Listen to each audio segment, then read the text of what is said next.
Here's the thing about guilty pleasures. If you leave them long enough, the guilt fades. Like the paintwork. What am I talking about? The Alfasud. It's my guilty pleasure. What's not to love about a sporty Italian hatchback from the 1970s? Pizza, politicians, and rust. In that order. But it's exotic and rare.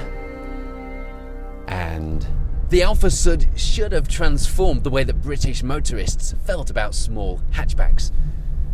But it didn't. And there are a few reasons why. So here's a bit of context.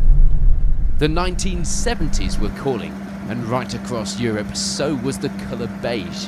The hot hatch hadn't been invented yet, and the Italian government was struggling with record low employment. Opportunity knocks. With its quirky styling and its snarly little boxer engine and those bright colours, the Alfasud must have been quite the revelation to Morris Marina drivers. After all, it was Italian. Trouble is, it's Italian. Are you following? Naples in southern Italy is well known for something we can all agree has made the world a better place. Pizza. It's slightly less well known for producing a sporty hatchback which, had it been around for long enough, would have made the world an even better place. And the reason it wasn't around long enough to do that, the Russians. This is what happens when politicians get involved with building cars. You see, the world's first hot hatch wasn't born out of passion. It was born out of government policy. The Alfasud was a strategy to create employment in Naples. The trouble is, the people they got to build the cars were more used to putting olives in the centre of pizzas. And then to save more money, they gave them Russian steel to make the cars out of. Okay, that's enough. What's it like when it's not being swept up off a driveway? The car I'm driving is the late model Alfasud with a 1.5 litre engine, basically a reborn version of the 1.2 litre boxer engines in early cars. It's got the twin carbs, it's got a really sharp bark to the engine, it's got very sensitive handling. Everything's very direct, very Italian, and it has a very Italian sounding name as well. It's called the Quadrofoglio Verde, or in English, the Ti Green Cloverleaf. So if you own a late model Alfasud, I would recommend that you use the Italian. The Alfasud is actually the most successful Alfa Romeo of all time, with almost 900,000 cars sold on paper. And here's the problem with that, it wasn't made out of paper. That might have worked, unlike the inboard brakes.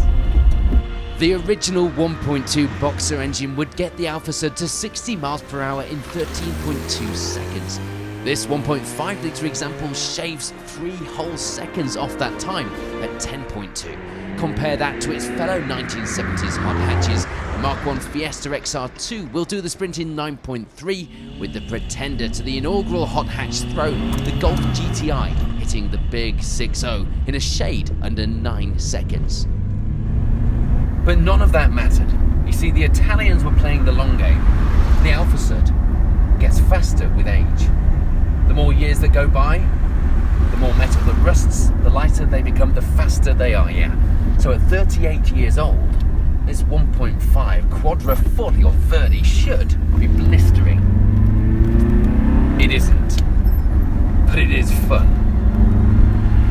Importantly, the Alfasud is Italian in all the right ways. Quirky design cues, form above function inside and out, and a driving experience that by rights really did change the way we felt about our family hatchbacks. It might not have been long before the build quality woes of the Alfa drove us back to our Morris Marinas and Vauxhall Vivas, but we would demand more in the way of colour palettes and sporty badges after our brief Italian dalliance. So why then was the Mark I Golf always credited as being the founding father of the hot hatch genre? Well, frankly, by the time anyone had even thought to consider the Alfasud, they'd all rusted away. And that's the thing about government policy. It's enough to raise an eyebrow as a concept, but it's a little light on the detail.